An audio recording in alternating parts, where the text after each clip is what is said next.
your stupid mistake did this. I lost it. Somebody help me! Finding the right spokesman. On August 18th, 1993, Pam Eldred headed out around 9:30 in the morning from her home in Ontario, California, to drive her 13-year-old daughter, Heather, and her younger daughter, Amber, to drill team rehearsal at their school just 2 blocks away.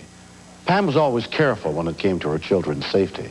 But on that day, she made a decision that left her only with regret. Why are you taking me before? Heather wanted to ride in the back of the truck. And it was just one of those mornings where a teenager tends to sometimes get away with a lot by getting in your face saying, "Come on, Mom, please, you're so paranoid, you're so overprotective." I've driven for years and years and never been in an accident. I wasn't going far. I wasn't going on any main streets, and I thought we'd be safe.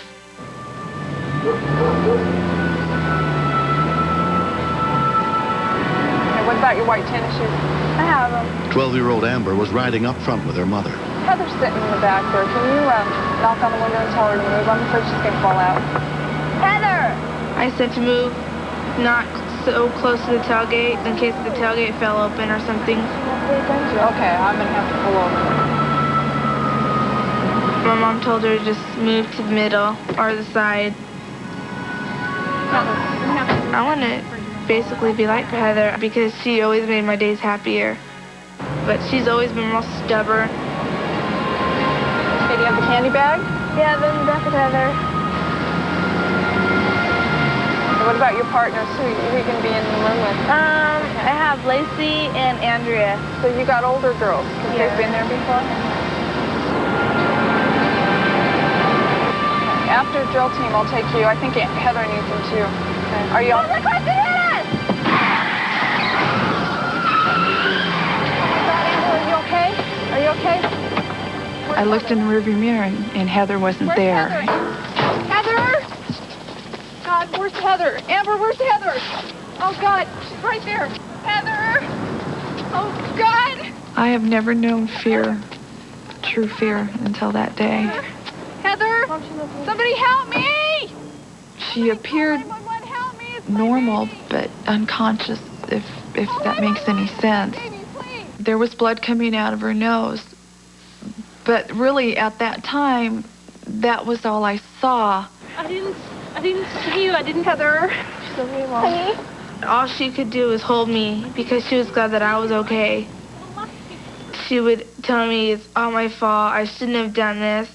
And I didn't want to hear my mom saying that because I was afraid my mom would really go insane. See you! Heather! My kids are almost my life. I love them more than anything. I thought, God, you know, if you're going to take somebody, take me. Don't take her. She's too young.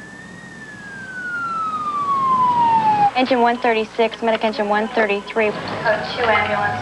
Traffic collision Haven and Creekside. Pam's close friend, Tammy Marion, happened to be driving by the scene of the accident. Pam started screaming to me, "That's Heather, it's Heather in the street." And she was crying and sobbing. So when I ran up, I said, give them some room so that she could calm down and let them work with Heather and not scare Heather. She's all right. She's all right. Come on, let's sit you down. I was trying real hard to pull myself together in case she could hear me, and I lost it. All right, she's not moving. She'll be fine. To see your child so helpless and to know also that your stupid mistake did this. It shouldn't happen. It just shouldn't happen. Stay here. No, you have to stay here for your safety. One of the first paramedics on the scene was Mike Kearns from the Ontario Fire Department. She had a large bump on her forehead, and that was the only injury that they had found. 120-80. My biggest concern was that she had some type of a brain injury. All right. Thanks. Beyond that, I just don't know. He said, to the best of my knowledge, she has no broken bones, but she's got a bad concussion, and we're going to have to take her to the hospital. Okay, she's not responding at all? No. We noticed that her breathing pattern was becoming a little irregular. When we went to clear her airway, she had a clenched jaw. And with somebody that has a suspected or possible neck injury, you don't want to be trying to pry her jaw apart. Mercy Caroline paramedic Greg Wardine arrived soon after. What happens with a head injury is the brain swells inside the skull, basically, and all vital functions stop. Respirations, heart rate, everything is just stopped. If we weren't able to intubate this girl and get oxygen to her brain, we weren't going to be able to hand anything viable over to the hospital. No, you can't go. Come You'll be able to go later on. They didn't want me to ride with them, and I understood that. They don't need a hysterical mom in the back.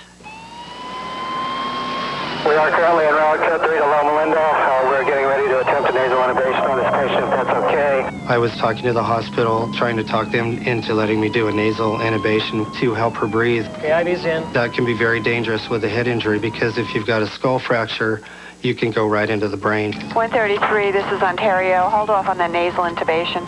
Tell them we really need it. I got back on the radio with them and told them she wasn't responding to anything we were doing. I'm going to get the Lido set up, kids, and give it to us. Go ahead. She was starting to posture, which means that her brain is getting very, very little oxygen.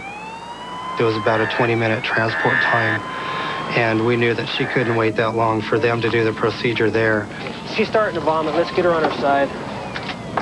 The posturing was coming more frequently, and we were afraid of the possibility of her vomiting again. So we called back again and said, we really need to do this. If this girl has a chance, we need to do this. We're turned right now. We got our hands full. On seeing the patient's teeth were clenched, we'll go ahead and check that again, see if we can get an oral in her. If not, we would really like to try to nasally intubate this patient. I know what they're thinking, but it's our only choice. It had gotten to the point where I was going to go ahead and do it and suffer the consequences when I got to the hospital, because it was either done right now or it's not done, and she is basically an organ donor after that. 133 Ontario. Dr. Rudolph is saying go ahead and nasally intubate her if you're unable to get an oral. Obviously, once you get the order, doing it is a whole different story. Fortunately, the tube went right in. 1.5 Lido on board. Okay. You just hope and pray that everything that you did was enough to give the doctors at the hospital a chance. Is this fine? Okay, have you seen it? We just shut it. At Loma Linda University Medical Center, 13-year-old Heather Eldred was examined by neurosurgeon David Nerum. I felt that the odds were 100 to 1 against her. She had a massive hemorrhage.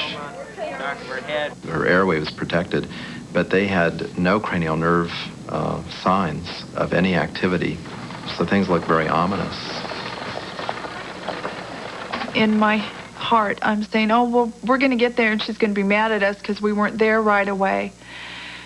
But to see the face on the woman when we gave them our name, I knew it was really bad. Hi. Are you Heather's mom and dad? Yes. I'm Connie. I'm the pediatric trauma coordinator. She took me by the arm and she said, we need to take you to another room. And I just looked at her and said, no, you're not taking me in another room. I know what that means. It's okay. It's for some privacy. It's all right. We just need some privacy. Come on, it's okay. Heather's father, Richard, had followed the ambulance to the hospital. They told us that they didn't think Heather was going to make it. She was in very critical condition. Her brain was bleeding. There was a lot of swelling. We have a couple of options. One is we could go in and do surgery. We met with the surgeon. He came out and just basically told us the same thing, that he could do surgery. But there was another option, and I asked him what the option was, and he said, well, we can just wait. I asked him, well, what will happen if we just wait? And he said, well, she'll die. I realize now the reason why he said that is he was so convinced he was going to lose her probably in surgery that it was almost like not worth doing. The only thing I knew how to do at the moment was to pray. Don't take her. Take my strength, okay? You take it with you and you fight really hard because I'm going to be out here fighting with you, okay? I love you, sweetheart. They told me she was in a really deep coma.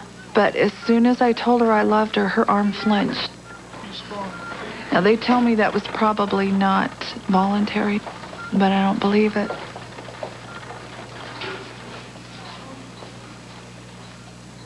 When the doctor came in after the surgery, he just looked different. He said, well, we've We got in there, and I found the bleeder right away and was able to get it under control, and her pupils started to dilate, and it was like, He also told me that the paramedic that made the decision to intubate her bought her the time she needed. Your mom and dad are here. Every day she would do something that would make us have more hope. We'd say, wiggle your toes, and she'll wiggle her toes, or squeeze my hand, and she would. This one's from your principal at school, your vice principal. There was an immense feeling of goodwill I felt coming from other people. Come on, honey. Right about the 12th day, when she started to come to, the timing was perfect. Her grandma and grandpa were there. Some of her aunts were there. We were all there. Hi, Heather. I love your baby. I love you, too. Of course. The best gift you can get in the whole world is to see her open her eyes and look right at you, and you know she's there. I gave her a wheelchair to get around, and she refused it. The next day, she was pushing it. I was so proud of her. It was like watching her for the first time walking, and watching her for the first time spelling her name. She had to relearn everything. Orange? Perfect, right. She had a problem with word retrieval, but she has a real good ability when she notices she's not doing something right to sit back and kind of laugh at herself. When would you have a glass of milk? When you're eating cookies. She's not all the way there yet, but she's going to be.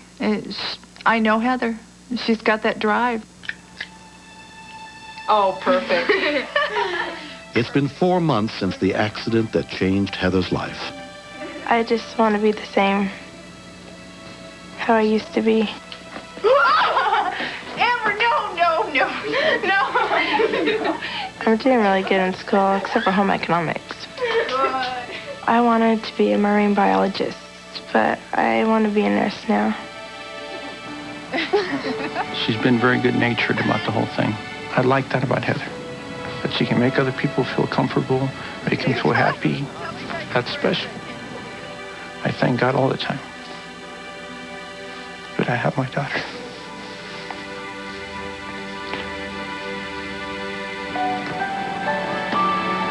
The paramedic that insisted on intubating her, he saved her. I call them the unsung heroes, because how many of them get thanked? I mean, how many of them do you ever see again? Knowing that you made a difference in that girl's life is a special feeling. She's going back to school. She's going to be able to go to her senior prom, be able to drive a car. I'm ecstatic that it worked out the way it did. 5, 6, 7, 8. 1, 2, 3. Try, Heather.